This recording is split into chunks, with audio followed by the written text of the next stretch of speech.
Стаўленне беларускіх уладаў да пандэміі каранавірусу выклікае вялікае абурэнне ў многіх беларусаў і ў многіх людзей за межамі краіны.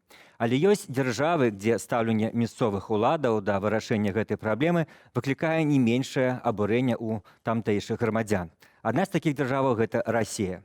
Пра гэта мы паговорым сённяшняй размове, і наш госць гэта беларускі журналіст, які даўно жыве і працуе ў Маскве, Віктор Дзетліковіч. Віктор, добрый дзень. Добрый день. Давайте паспрабуем перш за ўсё апісаць, як выглядае на сёння вось гэтыя антыкаранавірусныя дзеянні расійскіх уладаў, і перш за ўсё ў Маскве, бо там, як разумею, самыя радыкальныя крокі прыняты в адрозненне ад астатняй Расіі. Як это практычна выглядае, чым жывуць сёння, што маюць права сёння масквічы? Ну, самые радикальные кроки не в Москве, а в Чечне, да, але в Москве, безумовно, одни из самых радикальных кроков. Ну, что сказать, Москва пустая, безумовно, зроблено ўсё, каб як мага менш людзей з'яўлялася на вуліцы, як мага менш людзей ездзіла ў грамадскім транспарце, і як мага менш кантактавалі між сабой. Існуе зараз сістэма спецыяльных прапускоў. Чалавек, які мусіць ехаць на працу ці па нейкіх іншых справах на грамадскім транспарце, таксі ці ўласным аўтамабілі, ён мусіць атрымаць такі пропуск. Адзінае, што зараз на што не трэба атрымоўваць пропуск, гэта на тое, каб выйсці ў краму, купіць ежы ці ў аптэку, ну, карацей, прайсціся пагуляць па сваім раёне. Да? Ну, як пагуляць? Гуляць трэба з мэтай. Да? Забаронена гуляць без мэты, проста пайсці некуды ў парк, падыхаць паветрам. Але каб атрымаць пропуск, таксама ж трэба кудысьці ісці, яго атрымліваць. Ці сама ўлада да чалавека не прыходзіць з гэтым пропускам? Як працэдура выглядае? Не, процедура выглядае вельмі проста. Я просто заходжу на сайт мэрыі Москвы, і там існуе электронная сістэма. Я падаю сваю заявку і літаральна праз 1 хвіліну атрымліваю такі пропуск. Іншая справа, што ўзнікаюць сітуацыі, калі я падаў нейкія недаставерныя звесткі, і тады праз пэўны час могуць гэты пропуск ануляваць. Ну, умоўна кажучы, я напісаў, што працую там у Газпроме, да, і еду на працу па працы. Вот. Ясно, что такая информация проверяется, и коли б я такое написал, то мой бы пропуск был аннуляваны. Вот. Таким чином, атрымаць пропуск даволі проста, але гэта не гарантыя, нават крыху падмануўшы улады, калі ты гэтага хочаш, але гэта не гарантыя таго, што ты зможаш ім пакарыстацца і праехаць з ім. Ну, мы все бачылі гэтыя, па шчырасці, жахлівыя кадры, калі сотні масквічоў стаяць каля ўвахода ў метро, многія з іх без масак. І як это ўвогуле ўтварылася, і ці не губляецца весь сэнс гэтых дзеянняў вот такімі вынікамі? Безумоўна, губляецца, але гэта была сітуацыя, калі быў першы дзень дзеяння гэтых прапускоў, і тут эксцэс выканаўцы такі, да, калі паліцыі сказалі правярайце ўсіх, ці паліцыя сама вырашыла правяраць усіх, тут ёсць розныя меркаванні на гэты конт. Вот. Ну, яны, як выканаўцы, проста выконвалі і давыконваліся, да, да таго, што нават і сам мэр Москвы, і нават у Крамлі звярнулі ўвагу на тое, што такое недапушчальна. Такая сітуацыя вырашылася, недзе на працягу паловы дня, да, і ўжо потым не ўзнікала. Ужо зараз паліцыя не правярае гэтыя пропуски на ўваходзе ў метро, такіх чэргаў не маюць, такіх сітуацыяў.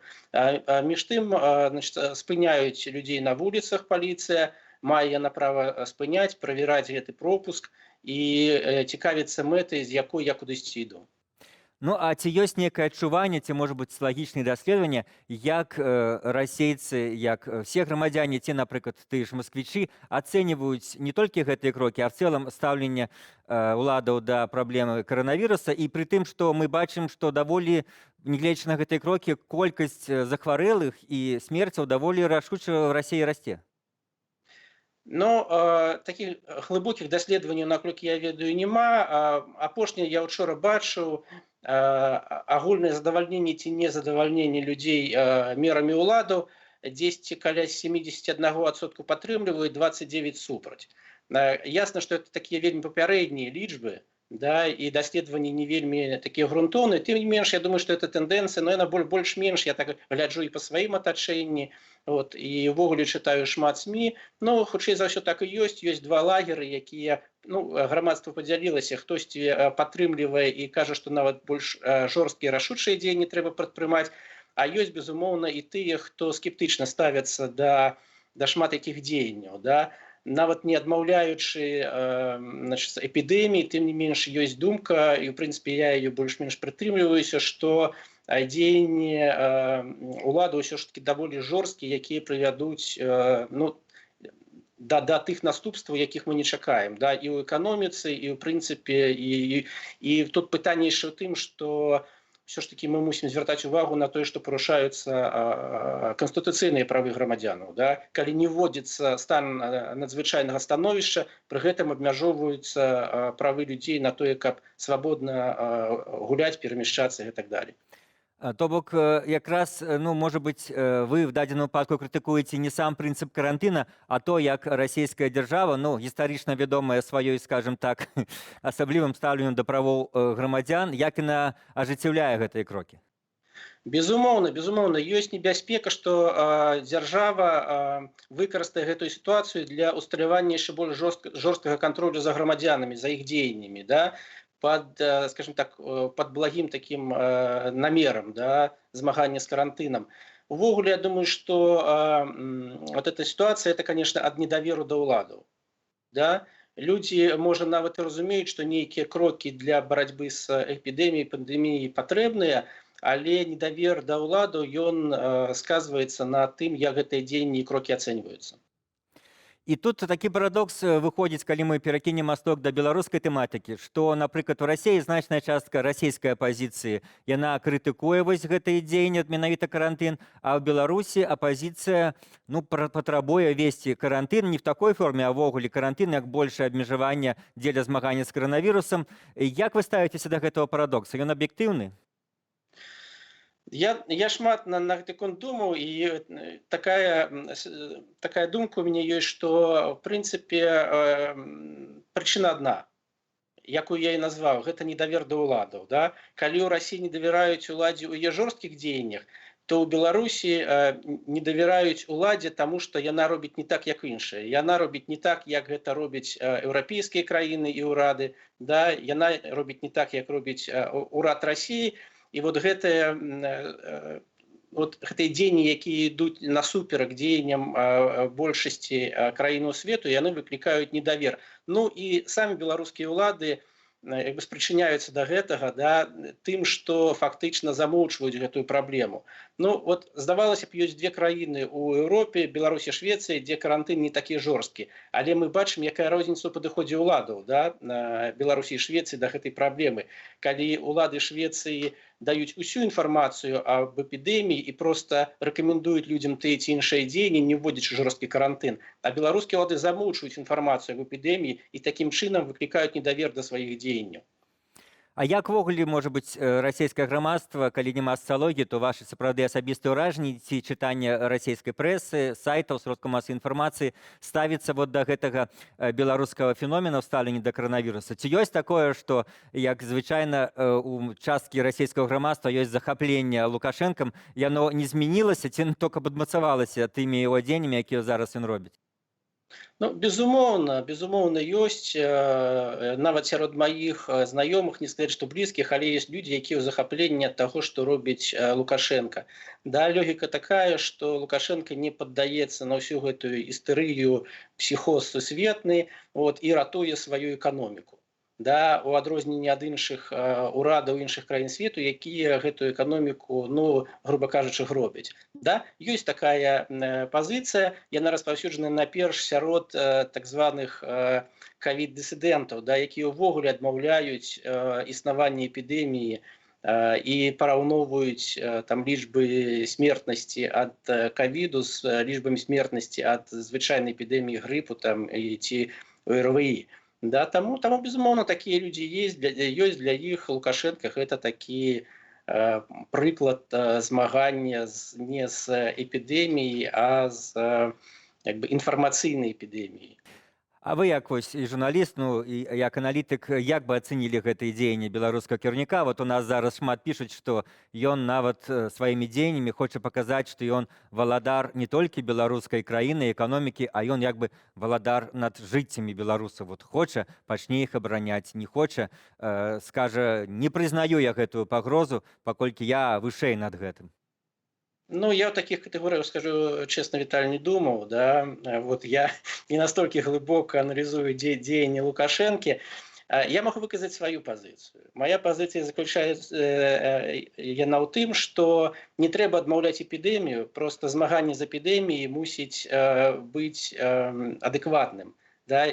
Нельга ставіць, нельга ўводзіць такія меры, якія сказваюцца не толькі на эканоміке, але нават і на жыццях іншых людзей. Да? Вот я сёння глядзеў зводкі навінаў расійскіх і заўважыў адразу две праблемы. Першае, у некаторых рэгіёнах спыняецца планавая вакцынацыя ад іншых хваробаў.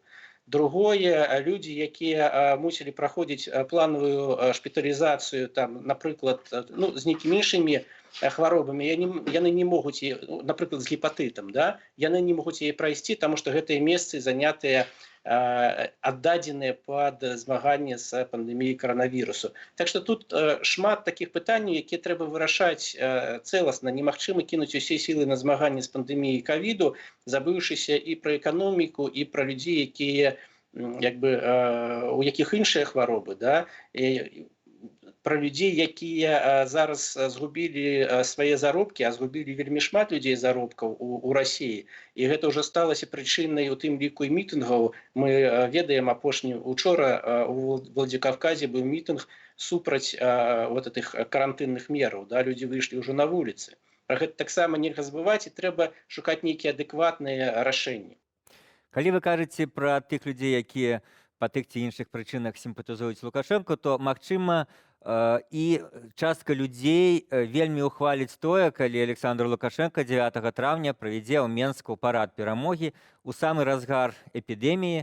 Нават паводле афіцыйных дадзеных беларускага міністэрства аховы здароўя, разгар яшчэ не наступіў, ён наступіць у канцы красавіка, ў пачатку траўня.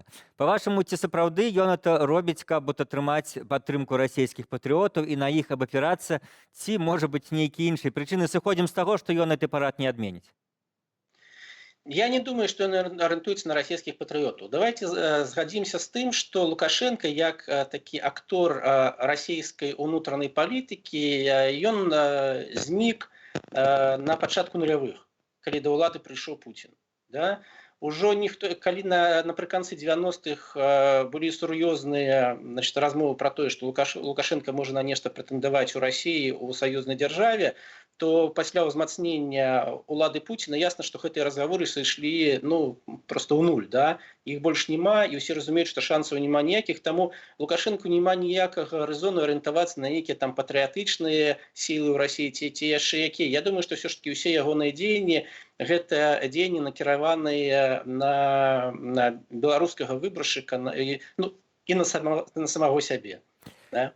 Калі паглядзець, як пандэмія акажа ўплыў, калі глядзець уже, якім будзе свет пасля, як зараз многія мысляры пра гэта шмат пішуць, то якім будуць беларуска-расійскія адносіны пасля? Маецца на ўвазе, наколькі каранавірус пашкодзіл гэтыя адносіны? Памятаеце, Лукашенко калісьці сказаў, адносіны атручаны газам, цяпер яны атручаны вірусам, в тым сэнсе, што Масква вела мяжу, нічога не сказаўшы. Пачынаюцца тут, дакладней узмацняюцца эканамічныя праблемы.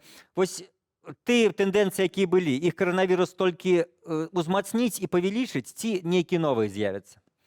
Ну, бачыце, адносіны былі атручаны газам, але яны ўсё ж такі выжылі гэтыя адносіны, яны нікуды не дзеліся, да, ўсё адно дзяржавы кантактуюць, абмяркоўваюць нейкія пляны, у тым ліку інтэграцыі.